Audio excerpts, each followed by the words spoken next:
们刚刚有提到这个耶利米啊，他本来的名字的意思是上帝耶和华所建立的或是差派的，跟他的呼召是很有关系的啊。好，请大家看一下159页，耶利米书啊。好，耶利米这个先知是在这个犹大国快要灭亡的时候的一个先知啊，所以他的时间点跟角色很重要啊。好，请看一下作者的地方，这个耶利米是约西亚王的大祭司希勒家的儿子，其实也是皇家的这个先知啊。好，那他具有祭司的身份，而且是生长在这个耶路撒冷城的东北郊的亚拿弗城，这个是祭司的城啊。所以我们刚刚也提到说，他在母腹中就已经被这个上帝分别为圣，成为列国的先知。刚刚有提到这个经文，耶利米书1章5节。好，所以这个是上帝对耶利米的呼召。好，但是呢，因为他讲的东西都人家不太爱听，或者是人家会拒绝他。好，所以请看一下这个倒数第7行，人称他为流泪先知，有没有？或心碎先知，他自己也这样称呼了啊。所以这个在耶利米书9章1节、13章17节都会提到这些内容。好，所以为什么他要哭？因为很多东西是他没有办法去很完全的去说明这些事情，但是上帝要他说，可是他知道这些说出去又会得到这个当时候的人的拒绝或甚至是撇弃啊，所以这个对他来说是一个很困扰的事情。好，那耶利米书虽然是耶利米所说的话，但是记录的人是谁？他的助手叫做巴录，所以大家看一下159页倒数第3行，他的助手是文士巴录。那文士通常是做什么？就是速记。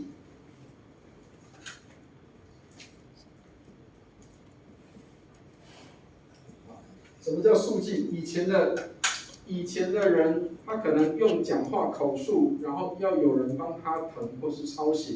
他被圣灵充满的时候，他可能在那边讲信息或者是讲道的时候，那这个文士这个人，他就要帮他做一些的抄录。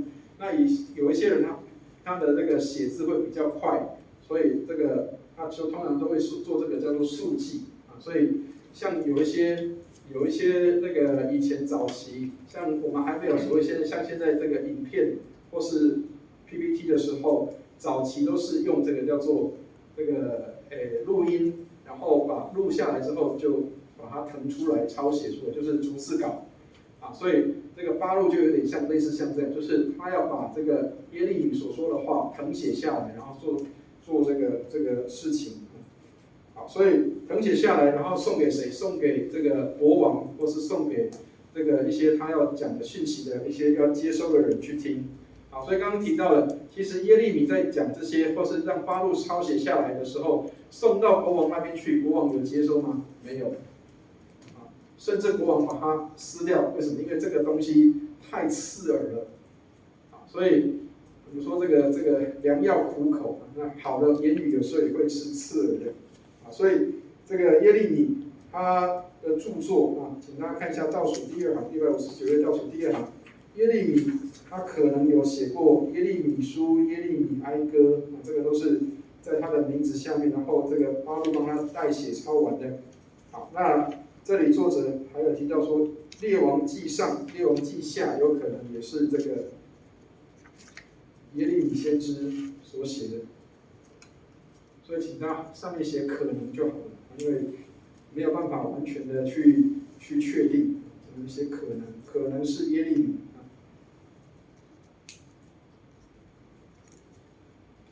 所以这本书它的好处就是它帮我们把它做记录了。历代志跟列王记它有不同的记录，列王记比较多记的是国王的行政或是国王的一些的历史，包括从以色列王跟这个犹大王他们彼此之间。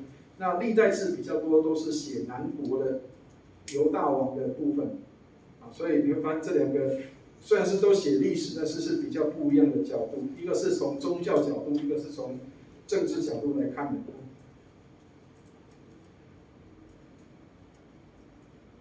160页这边背景上面就请大家自行稍微看一下，就是它已经是在国王的这个王国时期的末期的时候，犹大国的末期的时候，那时候国王变化很快啊。这个约西亚王被这个杀死在战场上，这个被法老王给杀死之后，然后这个上来的国王后来又被这个法老王换人，啊，所以当时的这个附庸国的国王其实是很没有地位的啊，所以这个法老王就把这个才上位3个月的这个约哈斯，请看一下那个背景的地方的第2段。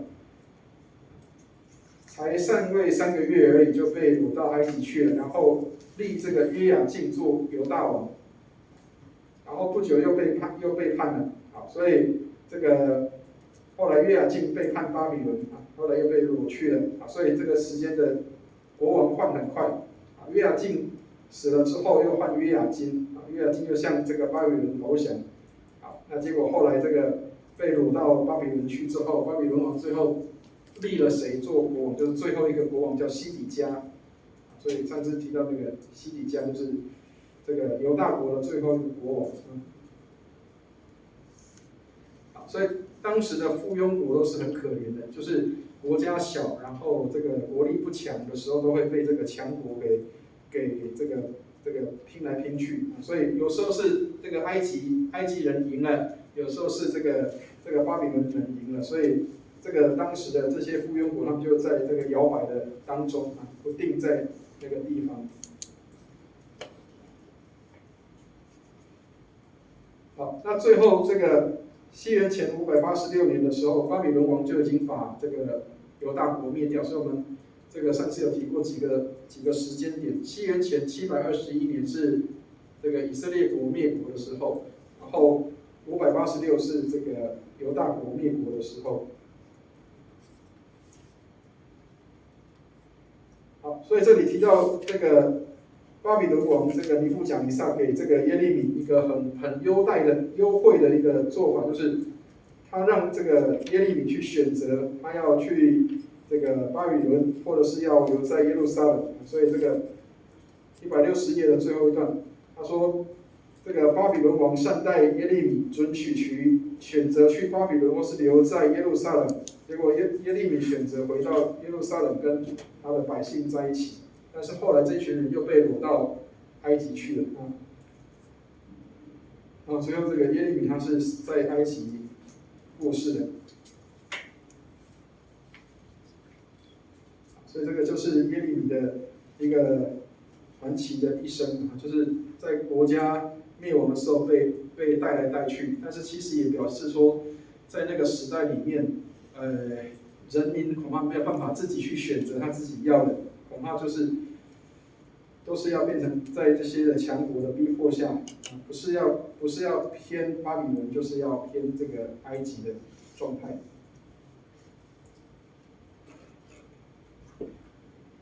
好，耶利米书有很多的这个重要的信息，请大家看一下161页下面，他说有10篇。信息从第2章到20章的地方，每一篇信息都很精彩，都是一篇讲道篇。所以刚刚提到了，有可能巴路是把这个耶利米的讲道篇把它写成这个，就是逐字稿写下来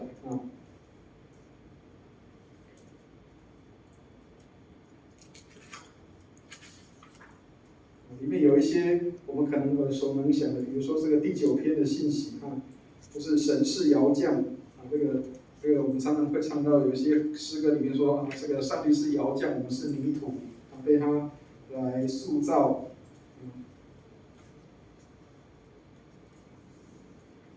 或者是这个上帝要这个以色列人他们要回转，才能够得享安息，或者是才能够这个得到上帝的恩典跟饶恕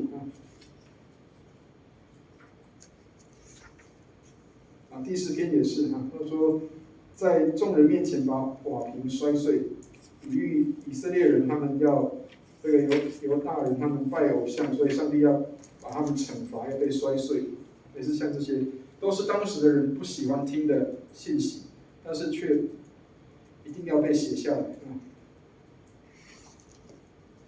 好，163页，请大家看一下163页。好，所以最后的这个犹大国的倒数第2个国王，这个约雅斤，请大家看一下，在这个163页亡国前特别的预言的第5行这里，约雅斤王被掳到巴比伦之后，他就没有办法再回去了，所以就跟很多历史一样，这个国王被掳去，然后他就不能够再回来了。但是上帝给这个约雅斤有一个这个条件，就是约雅斤的后裔没有人可以再做犹大的这个王位，所以表示从约雅斤所生的这些后代里面，他不能够再坐在这个大卫的宝座上面。但是上帝不是应许耶稣基督是这个大卫的后裔？那为什么又会说这个约雅斤他不能够后人就不能再做大卫的的王位啊？好，那这个是有原因的。各位知道，在新约圣经里面，这样连结起来，就大概会清楚。各位知道，在马太福音里面的耶稣的家谱是约瑟的家谱。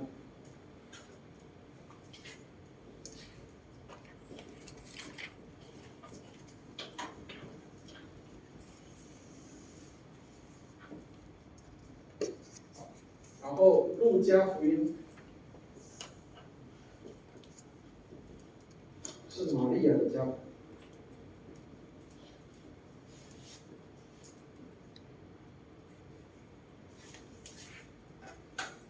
他们两个都是大卫的后裔。好，但是呢，约瑟的家谱的这一个谱系里面的，已经不能够再坐在这个大卫的宝座上，但是他又是大卫的后裔，是从谁的？是从玛利亚的这一系。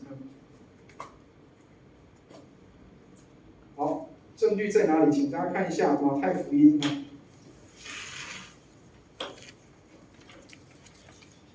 好，我们翻到马太福音，稍微做一些对照，大概就知道了啊。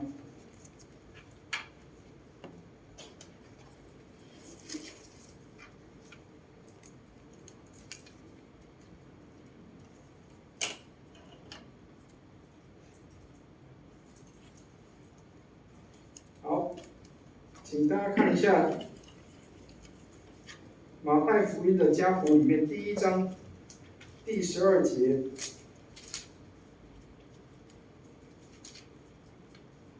11节这边就有了啊。好，百姓被掳到巴比伦的时候，约西亚生耶哥尼亚和他的弟兄迁到巴比伦之后，耶哥尼亚生撒拉铁。好，这个就后面就不用看了啊。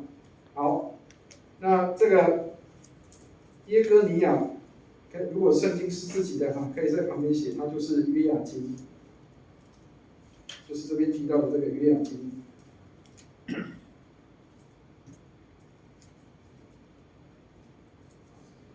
所以这个约雅斤这个国王就不能再坐在大卫的宝座上，这个是耶利米书里面所提到的一个经文。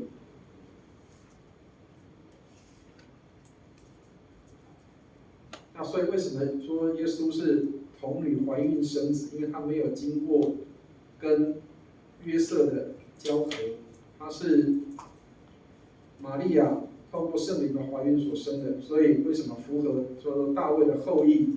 因为他不是属于约瑟的这一派的孩子所生出来的，这样可以了解意思吗？啊。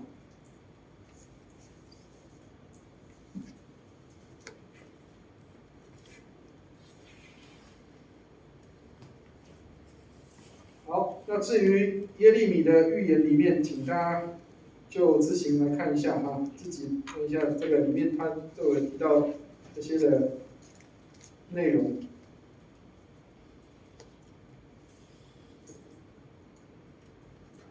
好，164页下面犹大国的灭亡，犹大国是被这个巴比伦给灭掉了。但是这个巴比伦王这个尼布甲尼撒对西底家非常非常的残酷。据说在这个西底家眼睛被挖掉之前，巴比伦王把在他面前，在这个西底家王面前，把他的孩子全部都杀光，把他的家人全部都杀光，然后再挖掉他的眼睛。所以他们对战俘是很残酷的，所以其实这个是一个历史的背景。其实这个历史里面通常都是强者所撰写的一个内容。所以包括巴比伦王他们创立一个蛮大的帝国，这个也许对他们自己的民族来说是。他们觉得他们是当时最强大的国家，但是对弱小的族群或是对弱小的国家来说，他们是一个残酷的，而且是一个对人民没有这些的人权，或者是没有这些的尊重的一个族群。但是这些都是上帝的管教，所以你从先知书里面会看到很多有关上帝的管教的地方。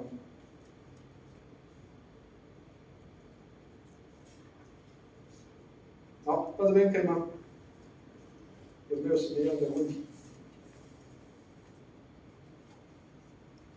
好，如果没有问题的话，我们要进到耶利米哀歌哈。耶利米哀歌跟耶利米书是同一个作者，所以他不是有一个人叫做耶利米哀歌，不是，叫做耶利米。耶利米写耶利米书跟耶利米哀歌两个书信。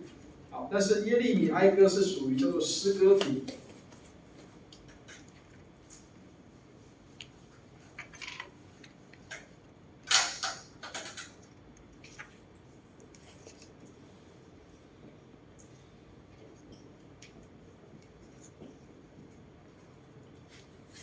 好，但是这个诗歌体很特别，因为为什么会说很特别？因为它是放在先知书里面，它不是放在诗歌智慧书里面。可以了解意思吗？好，我们再复习一下，诗歌智慧书有5卷，5卷，约伯记、诗篇、箴言、传道书跟雅歌，对不对？好，那至少里面，雅歌是有歌的，对不对？诗篇这个也都是诗歌体的。好，但是在先知书里面用诗歌体，但是没有放在这个叫做诗歌智慧书里面的就是这个耶利米哀歌啊。所以请在耶利米哀歌的旁边注意一下，这叫诗歌体。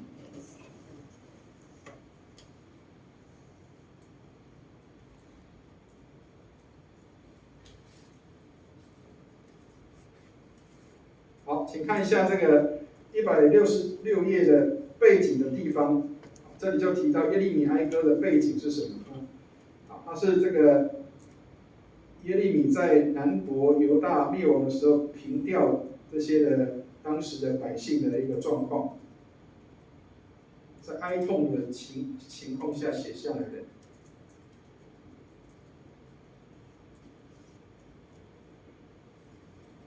但是在哀痛当中还是带有盼望，所以你会看到耶利米哀歌里面常常有好几句经文是我们常常会鼓励人家的一些的圣经的经文比如说这个你的信实极广大，这个也是在耶利米哀歌里面的每早晨都是新的，这也是在耶利米哀歌里面。所以你会发现耶利米哀歌虽然都是这个叫做哀歌的题材，但是它事实上都还在每一个哀歌的里面都带有盼望。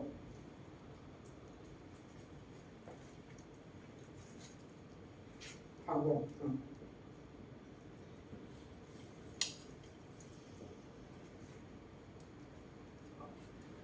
顺道跟大家介绍一下，以色列的国歌就是这个名字，盼望。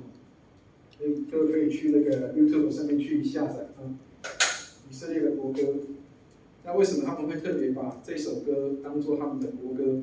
因为他们认为他们的国家可以存活存续下来，跟他们这个民族是有盼望的，是有关系的。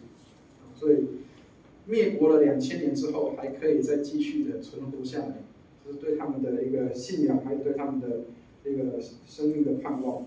所以没有盼望的人，其实就是绝望的。所以时常带着盼望，虽然失败，但是仍然是有盼望的。好，所以166页下面，好，这里就提到了耶利米哀歌，总共有5章，啊，每一章都是22节，但是它不是这个所有的诗都是这个字母诗，它虽然每一首的前面都是一个那个希伯来文的字母，啊，但是最后的一章第5章的地方，它是一首祷告的诗篇，啊，所以这里面就会看到一个事情，就是前面写的4卷都是哀歌，但是第5卷就是第5篇第5首歌就是比较属于盼望型的。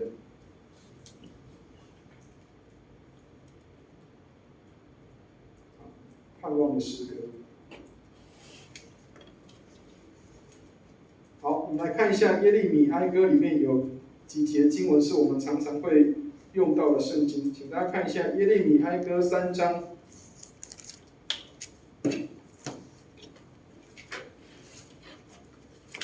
看一下耶利米哀歌的第3章。刚刚有提到的几节经文在这里面都有，耶利米哀歌第3章23。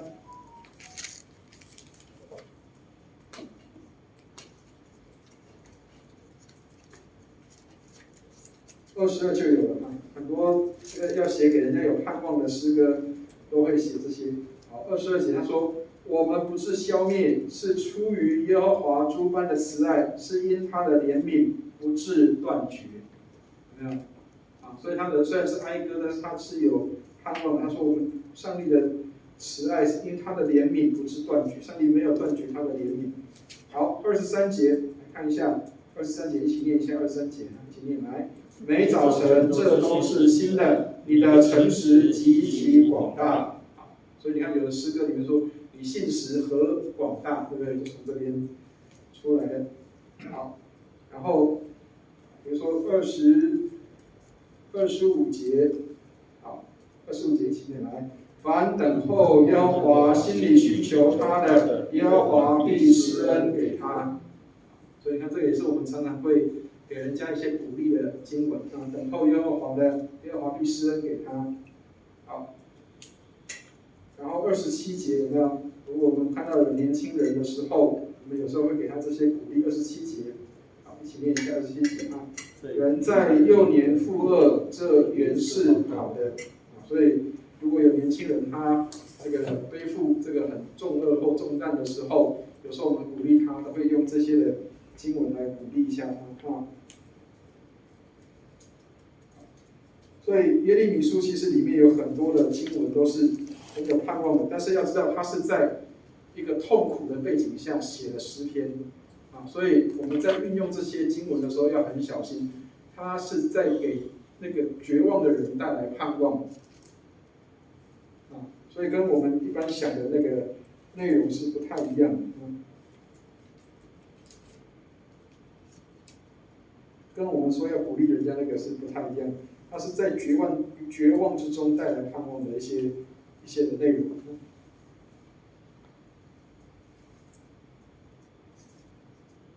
好，到这边可以吗？好，那如果没有问题，我们要速速的，希望今天可以把大先知给读完啊。好，请大家看一下以西结书。以西结这又是另外一个先知了。但是这几个先知他们都很有特色，他们都跟祭司很有关系，所以上帝常常从祭司这边找一些人来当先知。那为什么？因为这个祭司本来就应该具有教导百姓律法的角色，但是当这些祭司不这么做的时候，上帝就另外高人做先知来提醒他们，说应当要怎么去做，或是应该提醒他们哪些事情是要反省、要悔改的。所以先知书里面带很多的内容都是提到要反省、要悔改啊，这些东西都是在先知书里面常常会提醒的。好，所以请看一下169页以西结。以西结这个先知，他其实也是很可怜的。为什么？因为他很年轻的时候，才30岁左右就被掳到巴比伦去了。他是在这个第二次被掳的时候被掳去的。好，请看一下这个作者的地方，他也是有祭司的身份啊。他是在第二次被掳的时候，那个时候犹大国还没灭掉啊，所以他是被掳去到巴比伦的地方。他说才25岁而已，25岁左右，很年轻的年轻人。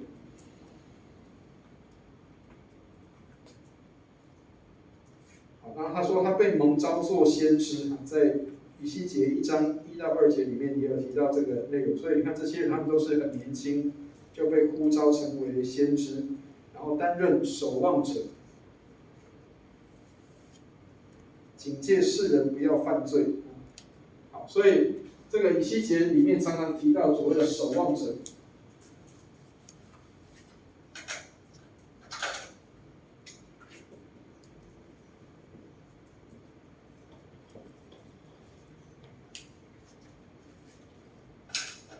好，这个守望者在圣经里面，特别在以西结书里面有一个很重要的一个功能，它就是一个叫提醒者的角色。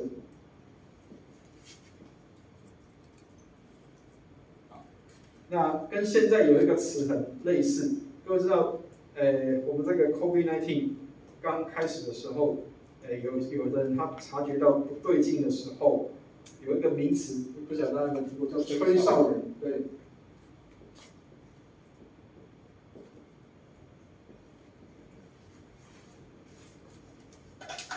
好，为什么叫吹哨人？就是这些人他们是，就是刚刚讲的这个守望。好，守望者他们是什么？他们是就是在城门口或者是村落的地方，他们会筑起一个高台，那高台上面就要有守望的人在那个地方。那守望者在做什么？如果有危险临到的时候，或是有一些外敌入侵的时候，其实它有点像保全啊，保全守夜在那个地方。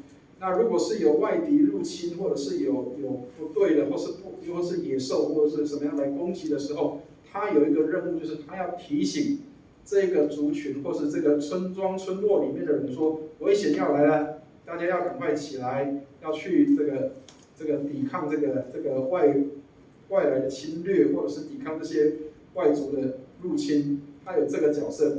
好，那但是很好玩的地方就是，他特别提到说，如果你是一个守望者，如果你没有尽责去做这样的角色的时候，如果这个国家或是这个百姓灭亡，那么罪就归在你的身上。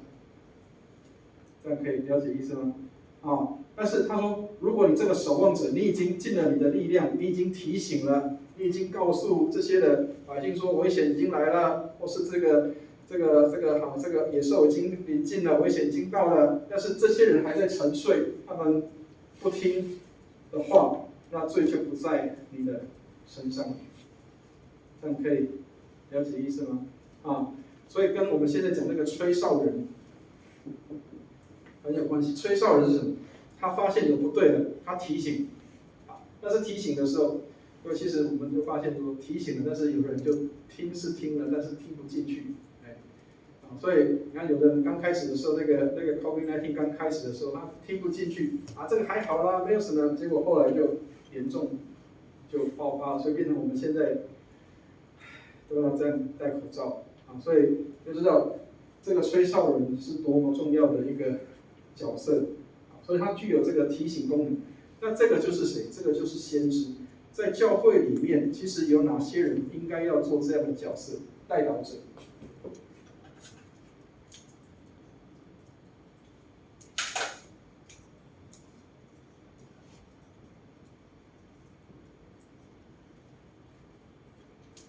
就是叫做代祷勇士，很多人都会用这个叫代祷勇士。为什么？因为很多人很轻视祷告这个重要的事情，大部分都是看到说哇，这个人服侍很好，他很会有什么恩赐，他会服侍什么，或是会做什么样的事情，但是很少人会去为教会守望祷告，或是为这些在服侍的人，或是这些在做事工的人，为他们守望祷告。可以了解意思吗？所以守望者他其实就是一个代祷的勇士。因为他会看到，他会提醒那些叫做哪个地方会出问题，哪个地方会有一些的状况，所以他是一个重要的代祷者。你关心教会，所以你才会为教会祷告；你关心你的家庭，你才会为你的家庭祷告；你关心的那个事情，你才会为他来守望。你会知道他的问题在哪里。这样可以了解意思吗？所以如果常常会觉得没有问题啊，教会都很好啊，这个家庭都很好啊，或是我的工作地方都很好啊，没有什么问题，那就要小心了，因为魔鬼常常都是喜欢在这个时候出没跟出现。这样可以了解意思吗？所以为什么教会里面要有很多的守望者？你要去注意，你要去看哪些地方需要你的关心，哪些地方需要你为他祷告，哪些地方需要你去注意他。可以了解意思吗？所以教会里面其实不缺服侍的工人，服侍的人很多，但是祷告的人很少。那守望者就是在做这个祷告的角色。所以为什么要提醒弟兄姐妹说要参加祷告聚会？因为你有祷告聚会，表示你关心跟关切教会的需要，表示你关切这个事工，或者是关切这个家庭，关切这个人，为这个人守望。好，那跟大家讲一个实际的案例。也许你不一定常常跟这个人见面，但是如果你常常为这个人守望祷告的话，你都会在灵里面都会感受到他的需要是什么。可以了解那个意思吗？上帝会透过你的祷告来祝福那个你所关心跟关切的人。所以为什么我们在周报上面我们会常常登那些需要代祷的人或是代祷的事项？虽然你不一定认识他，像有很多人跟我说我又不认识这个人，那我为什么要为他祷告呢？也许你不认识他，但是当你为他祷告的时候，你就成为他的守望者、代祷者。虽然他可能你不是很认识，但是你在灵里面，你就会感受到他需要什么。你常常关心这个人，你就会感受到他需要什么，而且你会为他这个事情来祷告。这样可以了解意思吗？或甚至包括有时候如果晚上睡不着觉的时候，千万不要小看，有时候晚上睡不着觉，有可能是上帝提醒你，你应该起来为某一些人或是某一些事情为他们关心跟祷告。守望者，那守望者晚上是不能睡觉的哦。别人都在睡觉的时候，只有他是不能睡觉的。所以千万不要觉得你晚上睡不着，好像我要吃安眠药，我是要吃，不要。你要问上帝说，上帝你是不是要提醒我，要为谁祷告呢？可以了解意思吗？所以如果晚上睡不着觉的时候，当然你也可以起来做些事情然后让自己累一点再睡觉也可以。但是其实更好的就是要问问上帝说，上帝是不是有哪些人需要我为他们祷告？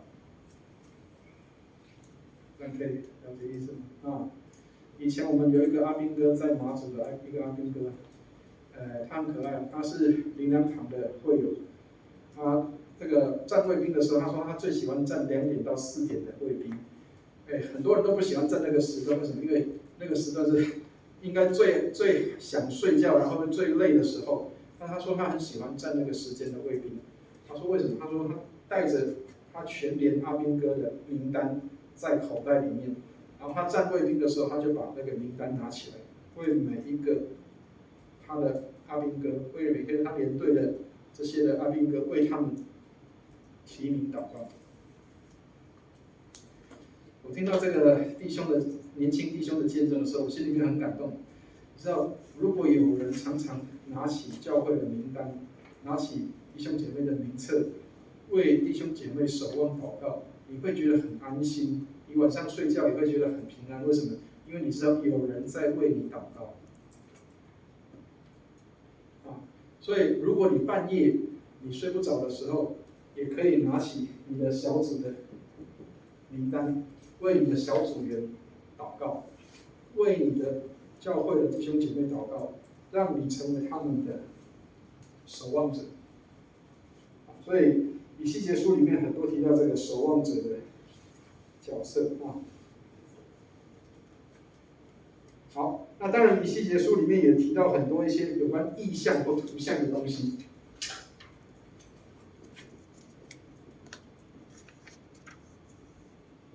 比如说这里面会提到有关上帝的那个宝座啦，他的形象啊，或是那个有轮子啊，轮中套轮啊，那些类似像这些的比喻里面都有，所以那个都在表示上帝的一个尊荣或是那个威严的形象。他在这个巴比伦的地方看到了上帝的形象，所以表示上帝不单是只有以色列人的上帝，他也是巴比伦的上帝，他也是全地的上帝。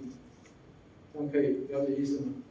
啊，所以过去以色列人或是犹太人，他们以为说上帝只管我们这个耶路撒冷，或是只管我们这个迦南地，没有。以西结先知的特色就是让我们知道，上帝不是只有在耶路撒冷，上帝不是只有在迦南地，上帝连你被抓到巴比伦去，他都在那里显现，让你知道他是全地的。这样可以了解意思吗？啊。所以像很多人都说啊，这个要去，很多那个台湾人都说那比如叫做有灵有像去哪一间庙啊，这个心灵有底下。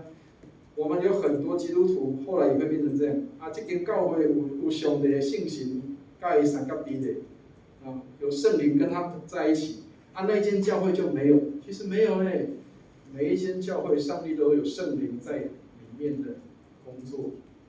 所以不是只有哪一间教会有圣灵，上帝的每一间教会都有圣灵的同在。这样可以了解意思吗？啊，所以千万不要去迷信说，啊，这间教会哦，都在祈祷哦，那牧师就有功德，啊，那个祈祷有灵有像，没有那回事。你在哪里，上帝都在那里。当你在那里祷告，上帝都在那里成为听祷告的上帝。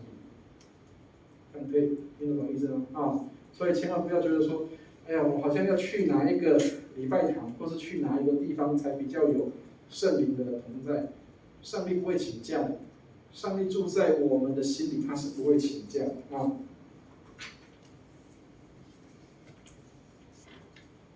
好，到这边可以吗？好，中间就请大家自己来看啊，174页。这个以西结最后也提到那个圣殿重新被建造起来的时候，末后的圣殿它的规格跟范围啊，所以你会发现，虽然那个时候以西结在的时候，他的圣殿已经被毁了，但是他们仍然对圣殿的建立是带有盼望的，带有盼望的。所以以西结书也是带来盼望的一个先知。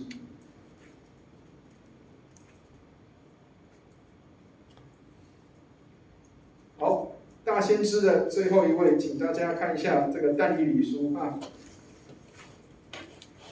好，但以理又是很精彩的一个先知了。好，我们刚刚提到每一个名字哈，他们以色列人其实每一个取名字都有它的用意。但以理的名字的意思就是上帝的审判，上帝是审判者。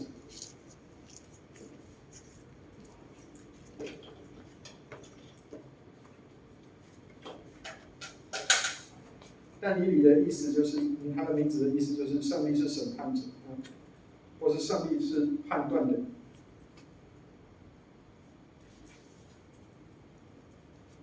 所以上帝会做判断，所以他不是这个昏昏庸庸的，像那个一些君王或是长官一样。上帝会做审判，他会判断对错都在他的掌握中。好，请看一下175页，他也是被掳到巴比伦去的那些那个优秀的人才之一啊。好，请看一下。先知但以理，他是犹大皇族的后裔，在约西亚的时候出生的。好，但是他是在第一次这个以色列这个耶路撒冷被掳的时候，他在那个时候就被抓去巴比伦，去当他们的奴隶了。那为什么他们巴比伦要做这个事情？他们把当时最优秀的人才都掳到巴比伦去。其实千万不要小看，以为说巴比伦王是一个暴君啊。巴比伦王叫惜才如命。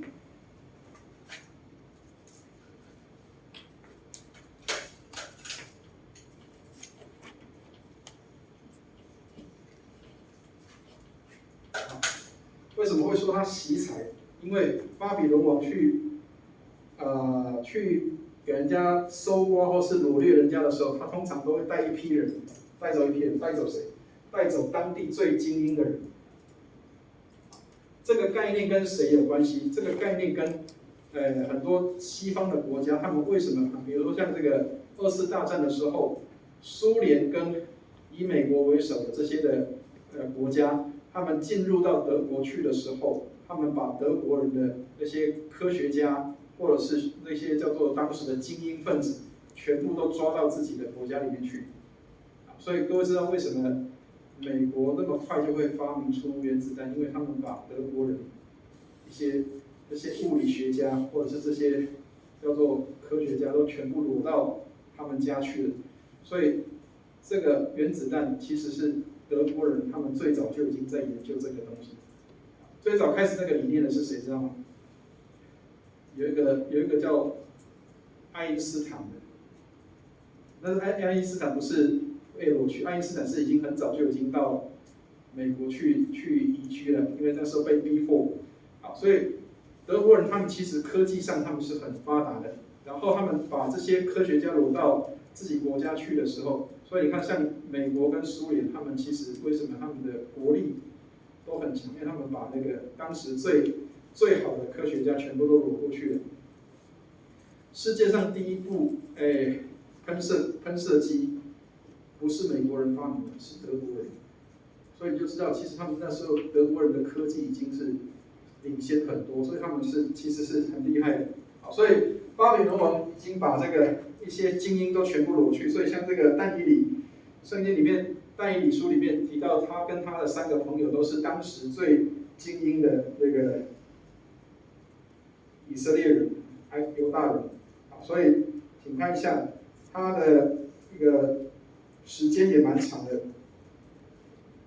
他也历经了3个时代，一个是他自己的国家，然后再来就是在巴比伦的时候，巴比伦又历经了3个国王，然后最后的时间又到这个古列的时候，所以他其实活了蛮久。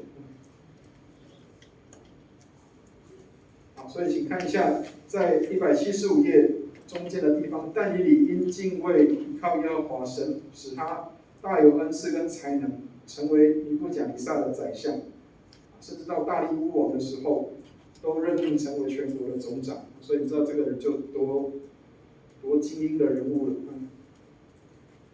治理国家是很有一套的。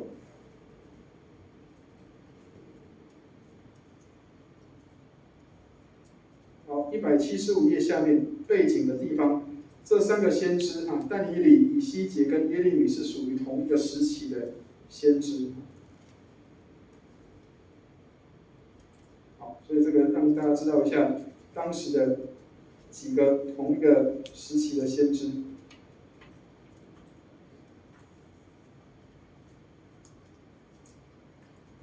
好，所以这里面最让人家可以知道的就是他的3个朋友，有没有？他的3个朋友在这个国王的权威面前，他们仍然坚持他们的信仰。然后说急祸不忍，就是急祸不忍，他也相信上帝必然拯救他。所以后来记录里面说，这3个人丢到这个火坑里面去的时候，结果他们在火坑里面没有被火给烧死。然后这个尼布甲尼撒王还说，他看到3个人丢进去，可是里面却有4个人在这里面。所以这是一个神迹。那有人说那个第4个人那个形容说好像人子，有人说这个是耶稣穿越时空到这个当时去的。所以圣经很早就有穿越剧了很早就有那个穿越剧和穿越时空到那个地方，那个当然只是一个臆想跟猜测，但是可以知道说，上帝的天使来保护这3个朋友，让他们在信仰上能够维持住他们的信仰，不被这个没有在国王的势力下，他们就低头。那这也是给我们一个很好的提醒，我们会不会在别人的压迫跟势力下就失去了信仰？有时候这是我们需要去小心跟注意的，或甚至有可能不一定是逼迫，有可能是金银、金钱，或是一些什么样的一些引诱下，我们就失去了信仰。所以犹大人他们对上帝的坚持跟持续不断，这是他们的信仰的根基。即使是在国王的面前，我仍然坚持我的信仰。所以这个是他们一个很特别的经历所以包括但以理也是，但以理这个在这个波斯王的时期，他也是这个被他的同事捉弄了，说1个月以内这个没有只能够向国王跪拜，不能够拜其他的神明。结果后来但以理每天一样3次向着耶路撒冷这个祷告，所以后来被人家抓到把柄了。这个古列王就不得已就把他丢到狮子坑里面去。所以，但是这个千万不要去随便学，因为真的有人以为说狮子不会咬他，结果后来真的到那个动物园里面去，掉进狮子坑里面去，就差一点被狮子咬死了。所以这个不要乱学，因为但以理是因为他很确定知道他的信仰保护他，但是不是这个试探上帝不是试探上帝。好，那但以理除了他的经历以外，另外一个部分就是他的有关预言的部分，对于未来或是对于一些国家的一些的演变、演绎或者是历史的推演，可以从这几个地方可以看到。177页下面比如说像这个巨兽了公绵羊、公山羊70个7，这个大家就自行稍微看一下。好，178页这里就提到了这些的比喻，或者是这些的巨兽带来的意思，有可能是什么？好，所以一般来说，通常都会把它们定义成这个是从巴比伦以后的几个重要的国家后面提到巴比伦、波斯、希腊、罗马，还有末后的国度。所以这个尼布甲尼撒王做的那个梦，到最后被一颗石头给打碎了，那个金像被石头给打碎了，就是代表这个意思巴比伦是金的头，然后这个银胸、铁臂铜腹、铁腿然后半铁半女，然后最后被一颗石头给打碎了，类似像这些都是当时的一个在意象中，这个尼布甲尼撒王做的梦里面去看到了未来的场景，所以有时候上帝会透过梦境，会给人做一些提醒。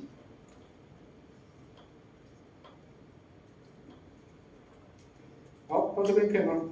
有没有什么样的问题？